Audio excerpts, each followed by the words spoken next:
Hi friends, అందరికీ నమస్కారం. నేను మీ స్వాతికోట, మీరు చూస్తున్నారు స్వాతికోట వ్లాగ్స్. ఈరోజు నేనైతే మంచి కరకరలాడే కాకరకాయ ఫ్రైని అయితే మీ ముందుకు తీసుకొచ్చాను. అది ఎలా చేసుకోవాలో చూడండి. ముందుగా కాకరకాయలను అయితే రౌండ్గా కట్ చేసుకోవాలి. అలాగే కొన్ని టమాటాలు, ఇంకా కొన్ని ఆనియన్స్ అయితే కట్ చేసి పెట్టుకోవాలి. ఆ తర్వాత ఒక బాండీ తీసుకొని గ్యాస్ పైన పెట్టుకొని దాంట్లో ఆయిల్, తగినంత ఆయిల్ వేసుకొని మనం రౌండ్గా కట్ చేసి పెట్టుకున్న కాకరకాయలను అయితే వీటిలో వేసి మంచిగా వేయించుకోవాలి. మంచిగా అంటే చిన్న ఫ్లేమ్లో పెట్టుకొని మనకి గోల్డెన్ కలర్ వచ్చేంత వరకు అయితే వేయించుకోవాలి. కాకరకాయలో చాలా బెనిఫిట్స్ అయితే ఉంటాయండి. షుగర్ పేషెంట్స్కి అయితే చాలా మంచిది. కాకరకాయలో మంచి విటమిన్స్ కూడా ఉంటాయి. పిల్లలు చేదుగా ఉంటుందని సరిగ్గా అయితే తినరు, కానీ ఇలా ఫ్రై చేసి పెడితే మాత్రం మంచిగా తింటారు. చేదు అనేది మనకి తెలియదు అసలుకి. చాలా అంటే చాలా బాగుంటుంది కాకరకాయ ఫ్రై. నాకైతే చాలా ఇష్టం. ఇలా మంచిగా ఆయిల్లో అయితే మంచిగా ఫ్రై చేసుకోవాలి. ఎలా అంటే మనకి గోల్డెన్ కలర్ వచ్చేంత వరకు లో ఫ్లేమ్లో పెట్టుకొని వేయించుకోవాలి. వీటిని మనం ఎప్పుడు కూడా కాకరకాయ కర్రీ చేసేటప్పుడు మూత అయితే పెట్టుకోకూడదు. ఇలా మంచి గోల్డెన్ కలర్ అయితే రావాలి. ఇలా గోల్డెన్ కలర్ వచ్చిన తర్వాత మనకి ఇది కాకరకాయ అనేది మంచిగా బాయిల్ అయిపోయింది. ఇప్పుడు వీటిని మనం ఒక ప్లేట్లోకి అయితే తీసుకోవాలి. అన్నిటిని అయితే మనం ఒక ప్లేట్లోకి అయితే తీసుకోవాలి. ఇలా తీసుకోండి. మనం కాకరకాయలు మంచిగా ఫ్రై అయినప్పుడే మనకి చేదు అనేది తెలియకుండా ఉంటుంది. ఇలా మంచిగా గోల్డెన్ కలర్ వచ్చేంత వరకు అయితే ఫ్రై చేసుకోండి. కాకరకాయ ఫ్రై ఒక్కొక్కరు ఒక్కొక్కలాగా చేస్తారు. ఎవరి స్టైల్లో వాళ్ళు చేసుకుంటారు. మేమైతే ఇలానే చేసుకుంటాము. ఇలా చేసుకుంటే అయితే మాకైతే బాగా నచ్చుతుంది. మేము ఎలా చేసుకుంటామో చూపిస్తాను, చూడండి ఫ్రెండ్స్. ఇప్పుడు కాకరకాయలన్నిటి ఫ్రైని ఒక ప్లేట్లో సపరేట్ చేసుకున్న తర్వాత మనం ఆయిల్, మనకి కర్రీకి సరిపడే అంత ఆయిల్ ఉంచుకొని మిగతా ఆయిల్ అయితే తీసేసుకోవాలి.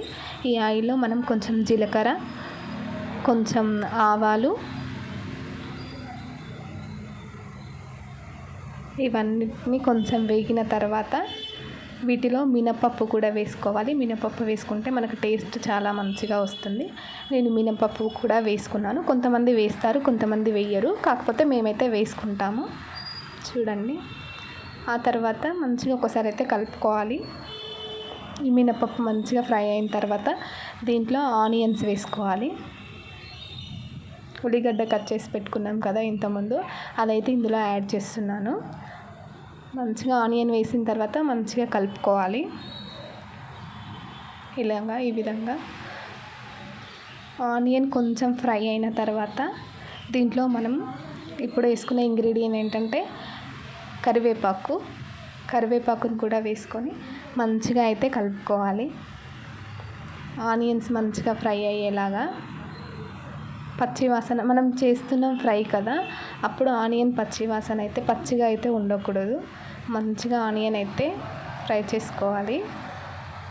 ఆనియన్ కూడా గోల్డ్ కలర్ వచ్చేలాగా ఫ్రై చేసుకోవాలి. ఆనియన్ మనకి మంచిగా ఫ్రై అయిపోయింది. ఇప్పుడు 1 టేబుల్ స్పూన్ పసుపు, ఇందులోనే 1 టేబుల్ స్పూన్ అల్లం వెల్లుల్లి పేస్ట్ అయితే వేసుకోవాలి. ఈ రెండు వేసిన తర్వాత మంచిగా కలుపుకోవాలి ఒకసారి అయితే.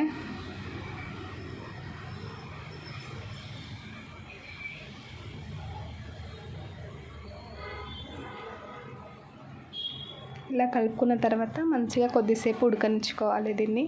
మంచిగా అల్లం వెల్లుల్లి పేస్ట్ కూడా మనకి ఆయిల్లో మంచిగా ఫ్రై అయిపోతే వాసన అనేది రాకుండా ఉంటుంది.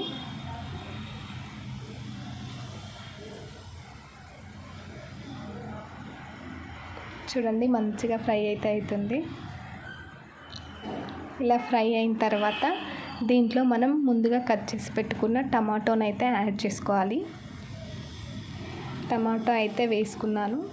టమాటో వేసిన తర్వాత మంచిగా కలుపుకోవాలి. ఇలా అయితే కలుపుకోండి.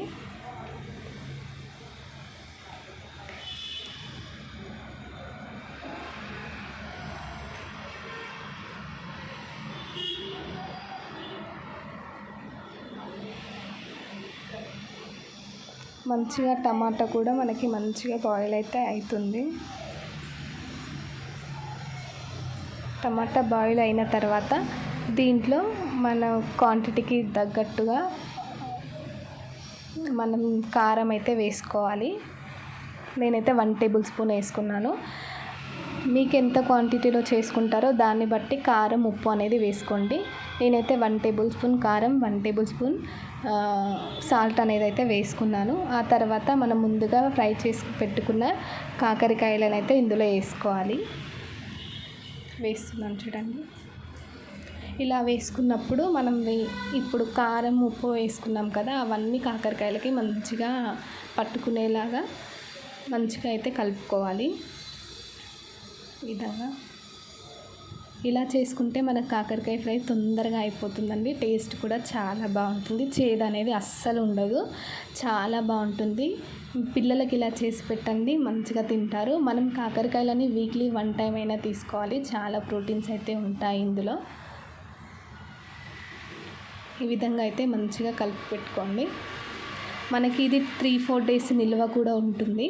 తొందరగా అయితే ఖరాబ్ కాదు. మనం వాటర్ అదేమి వేయట్లేదు కదా, మనకి నిల్వ కూడా ఉంటుంది.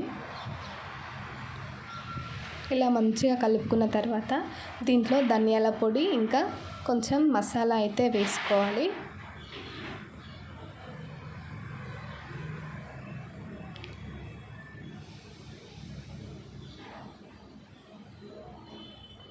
ఇలా కాకరకాయ ఫ్రై చేసుకుంటే మాత్రం చాలా అంటే చాలా బాగుంటుందండి. నేనైతే ధనియాల పొడి ఇంకా గరం మసాలాను అయితే వేసేసుకున్నాను. వేసిన తర్వాత ఒకసారి ఇలా కలపండి. ఆల్మోస్ట్ మనకి కాకరకాయ ఫ్రై అయితే అయిపోవచ్చింది. తొందరగా మనం 20-30 మినిట్స్లో చేసేసుకోవచ్చు. ఈజీగా అయిపోతుంది. టేస్ట్ కూడా చాలా బాగుంటుంది.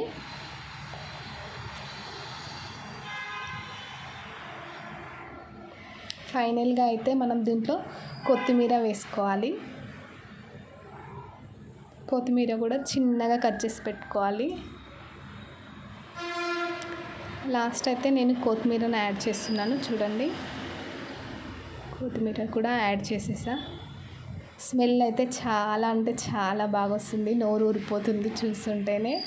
చాలా అంటే చాలా బాగుంటుంది ఫ్రెండ్స్. కొత్తిమీర వేసిన తర్వాత మంచిగా ఒకసారి అయితే కలుపుకోండి.